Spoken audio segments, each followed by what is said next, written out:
This is the Halftime Show with Omar Al-Duri on Pulse 95. Hello and welcome to the Halftime Show with Omar Al-Duri. I'm your host, covering everything sport, international and local. Hope you're having an incredible Wednesday. Sending you love, peace and blessings from Pulse 95 Radio. And on the show today, now, Malice in the Palace. Have you heard of that? Because if you are a diehard boxing fan, you must have heard of this incident, which almost changed the face of the way basketballers were viewed. Now, who was involved? What was happening? Ron Artest, does that ring a bell? That's one name we're going to be mentioning. Metta World Peace, you might know him as that, but also the Indiana Pacers were definitely a team in basketball history that had their moments, and Reggie Miller was one of those people. So we're discussing this infamous situation that happened in basketball, which is now a documentary on Netflix. We're talking about that today, and then diving deeper into the personality of Ron Artest and what made him truly unique. Now, everyone's talking about the transfer window was just shut in the early hours of this morning. But what transfer stood out the most? I know what you're thinking. I know you fans are definitely shouting one name, and we're talking about him and the other transfers on the show today on the only place to be at 3, the Halftime Show on Pulse 95. This is the Halftime Show with Omar Al-Duri on Pulse 95. Hello and welcome to the Halftime Show with Omar Al-Duri. Hope you're having a blessed day wherever you're tuned in around the world, whether it's 95 FM, pulse95radio.com, our app, Sharjah Broadcasting Authority, or even if you're chilling at home watching us live on YouTube. Thank you very much for connecting with me. I'll be back in the studios very soon. Right before you know it, I will be there. And shout out to Florin as well, who messaged me going, Omar, what's going on? Where are you? I'm here. Everything is fine. We're just taking precaution at the moment, but I'll be back in the studio ASAP. Right. Okay. Basketball fans, you will enjoy this segment because when we look back in history, there are moments that shape certain players, athletes, people, even lives that could be from the stand, could be in the audience. This situation, this incident referred to as Malice in the Palace, was something that came to my attention recently, and I was captivated by this. I'll tell you now, I was so excited I couldn't keep my eyes off the screen by what I was watching. I want you to picture this. This situation is between the Indiana Pacers and the Detroit Pistons in basketball. There's been a lot of talk about rivalries in basketball, and also places that you don't want to go to because the atmosphere is intimidating. You have that with Anfield sometimes, you have that with Celtics sometimes, but this one specifically in Detroit was one that a lot of people went there. They knew what they were facing. They knew not only the team they were facing, but also the crowd, the animosity, the hostility in the crowd. And so this time, I try and set the scenario for you to actually imagine. You look at players in history of different sports, and one of the people I really admire and look up to is Reggie Miller. Now, Reggie Miller is someone that is a legend in the game, and at that time they were building an incredible team. They put together a couple of players that you can't forget. They had Ron Artest, Metta World Peace, who was there. You had Steve Jackson, who again loyal, very rough, but also at the same time very fair. You had Jermaine Onneil, one of the biggest potentials coming up at the time.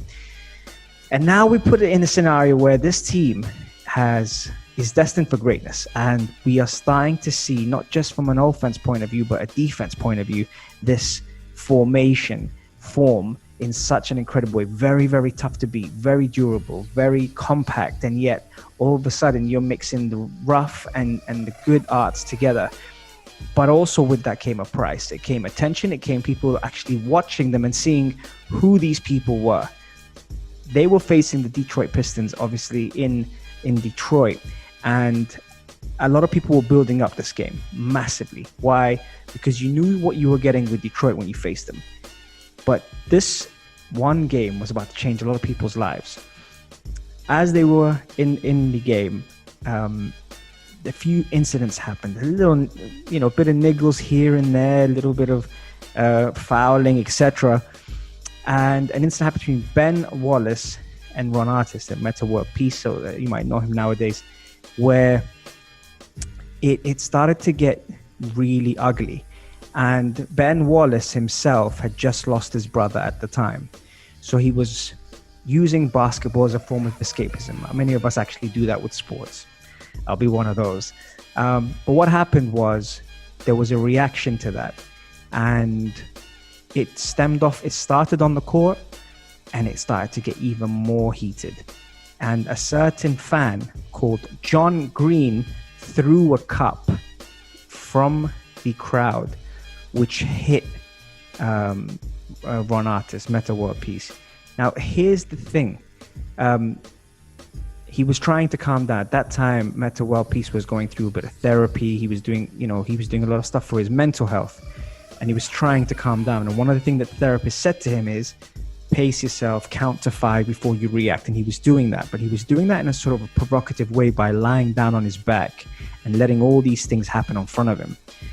But once this cup had hit him, he had reacted and ran into the crowd. Now, by running into the crowd as an athlete, that in itself has its skepticism. But he ran and attacked one of the fans, not the fan that threw the cup, and actually almost pushed the one that did throw the cup and threw a punch at him. That then escalated, getting fans involved. A huge brawl broke out, over 30,000 people fighting.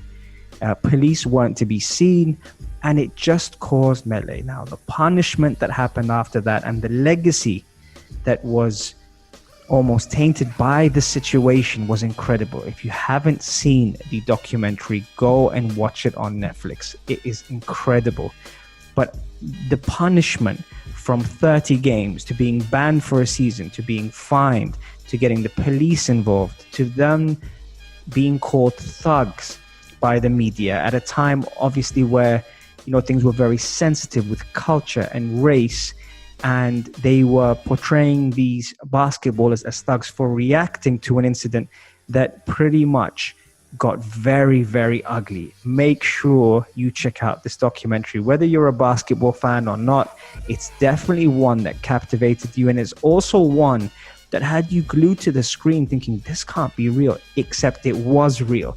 And not only was it real, but it was just something that, like, you think that didn't just happen. When you're seeing punches being thrown, when you're seeing someone take a run up to actually attack someone, when you see a fan step to a basketballer with a clenched fist and the basketballer retaliating, it was unreal. So they interviewed the referees, they interviewed the basketball players, the punishment that came with it, and so many different factors. But I think the one that I'm going to be highlighting in the next segment is Ron Artest, and that's someone who is otherwise known as Metta World Peace, who changed his name. Why did he change his name, and how much did it impact? Find out next on the only place to be at 3, the Halftime Show on Pulse 95. This is the Halftime Show with Omar Al-Duri on Pulse 95. Salam, welcome back to the Halftime Show with Omar Al-Duri. If you're wondering, why aren't you live on Instagram? It's because I've had to obviously record the show from home, and that's why I miss you guys too. Honestly, I got the messages, Masoud, Florin, Dino, Maria, all your messages were very, very much appreciated. Shayma, and I will be back in the studio on Saturday, inshallah. It's just precautionary at the moment. I've had to be very, very careful, and I've tested negative, alhamdulillah, so I don't have COVID. I got that on episode 200. I'm not going to get it on 3. So alhamdulillah, all is well, and I can't wait to be back in the studio. But that's why we aren't live at the moment, and I am not live with you on Instagram. But hey, the show must go on. And talking about the show, if you did miss the show, you can catch all of our episodes on Apple, Spotify, or SoundCloud. If you like podcasts, even head over to the YouTube channel, Pulse 95 Radio, and check out all of our episodes. We cover things like mental health, gut health, and how important the brain is on performance and recovery. Right, okay. So in the first segment, we were talking about Malice in the Palace. What a documentary, by the way. Check it out. But the character that stood out for me, and especially that we highlight mental health on the show, the character that stood out for me was Metta World Peace. At that time, his name was Ron Artest. But why did he choose to change his name, and what impact did it have on him to that extent? So he was a basketballer that had, he was very, very talented. Now, temperamental he might have been, but in terms of the way he performed on the court was for everyone to notice. One of the best in his position. But here's what happened with him after the documentary. So because he had a 30-match suspension and he got fined, he then almost lost his taste for basketball. He wanted to return, but he felt that by returning to the same team, which was the Indiana Pacers, that he would then have to, try and clean up something that he couldn't fix. And so in doing so, he opted to move to the Lakers, which then actually won a title with them. So he made the right move for his career in terms of winning titles, but he did let a few people down, and by his own standard admitted that the fact that he couldn't fix it, and players like Jermaine Onneil, who never progressed in his career, even though he was one of the most talented prospects out there, never progressed in his career because of the team that disintegrated after Reggie Miller retired after 18 years. Now, once that happened, and once Metta World Peace moved on, even Steve Jackson moved on and won a title. But the problem is that he felt responsible, and he felt like he couldn't actually fix things. Now, his mental health was something that was highlighted a lot in his career, and he was open about having a therapist to travel with him on the road, and he was open about trying to be better. And the reason why he even started to pick up like Buddhism traits was because of positivity and because of trying to flush out the negativity in order to live properly. So there was a lot of things in the complex mind of Metta World Peace, and even by his name, Metta was a form from Buddhism that kind of promoted positivity, and world peace obviously is world peace. So you can kind of see in terms of the angle that he was going at why he did things. But changing his name in his mind was refreshing his identity.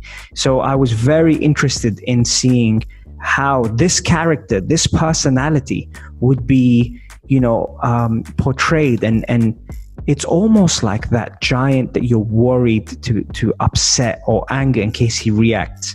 Except when he actually spoke, he was a very, very nice guy, and he was very, very down to earth. And so there were these mixed feelings on this basketball player and what made him so special. But he appeared on reality TV shows afterwards and seemed to be such a lovely guy.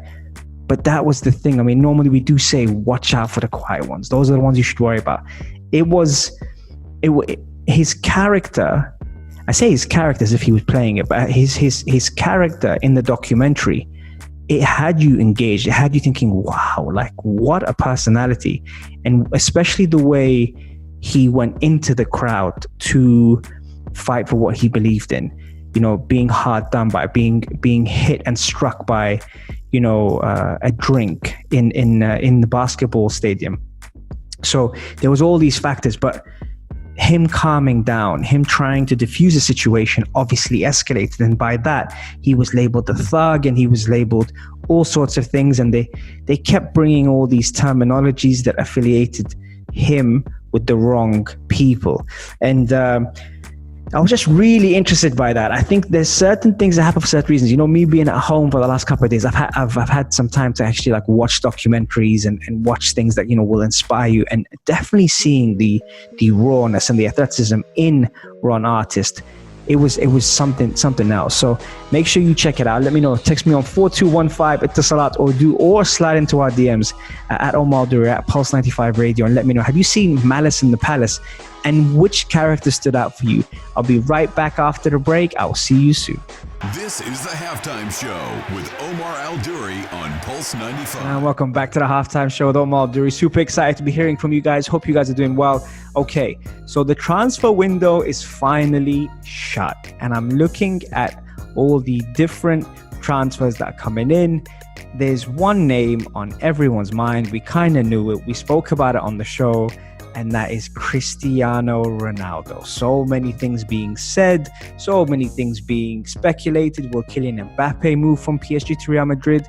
That didn't happen, or at least not up to this point. Camavinga moving to Real Madrid, massive signing. If next season Pogba does join him and Mbappe does join him, all of a sudden Real Madrid start to form again. But everyone's talking about the transfer of the summer. And I have to say, Messi going to PSG and Cristiano Ronaldo going to Manchester United are two of the biggest transfers you'll ever see in world football. But which one do you think will have the bigger impact this season? Text me on 4215 at the Salat or slide into my DMs and let me know. Will it be Cristiano Ronaldo for Manchester United, or will it be Lionel Messi for PSG? Who will have the bigger impact this year?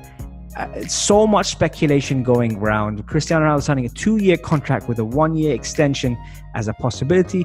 Lionel Messi signing a 2-year contract as well, with Mbappe not being happy that he wasn't allowed to go to Real Madrid. Agents all over the place talking all sorts of stuff. You know, where do we lie with this? Why do they leave it to the last minute? I don't know, man. For me, I have to say, there's always hope of something happening, and again, at the same time, deadline day is very hectic. So with Man United confirming Ronaldo is joining for 15 million euros, that was done. Also Spurs, I hate to say it, but they closed down on Barcelona defender Emerson, which is another big deal, for 25.7 million. Kylian Mbappe didn't move. Leeds bought Daniel James from Man United for 30 million. That's good business. Lingard didn't get a chance to travel. So there have been a lot of things happening on the scene. Arsenal did sign a right back, Takeru Tomiyasu from Bologna. I don't know what to say about Arsenal. I've been getting so many messages trolling Arsenal at the moment. It's kind of sad.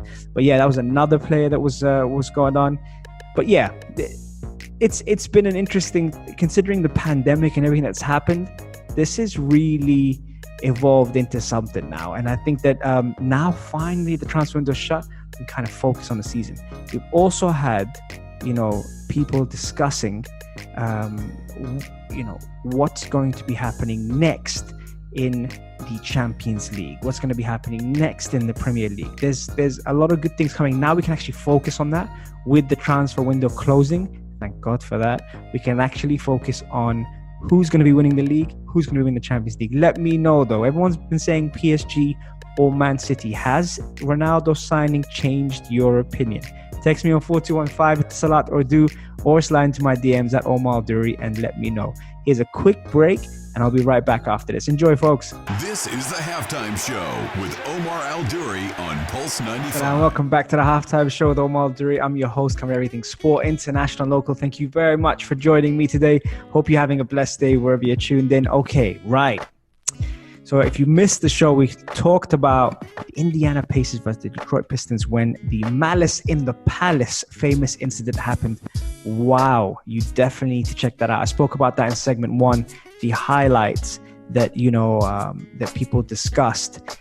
It definitely worth a watch. A massive documentary that I just literally watched yesterday. So check it out. Let me know what you think. We also spoke about, we dug deep into personalities, and Ron Artest, otherwise known as Mental World Peace, was someone that was huge on mental health and mental fitness, and he had his own therapist, and he was going through a lot of things at the time, even changing his name.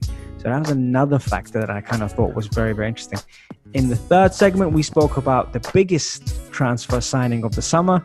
Was it Cristiano Ronaldo for Manchester United, or was it Lionel Messi for PSG?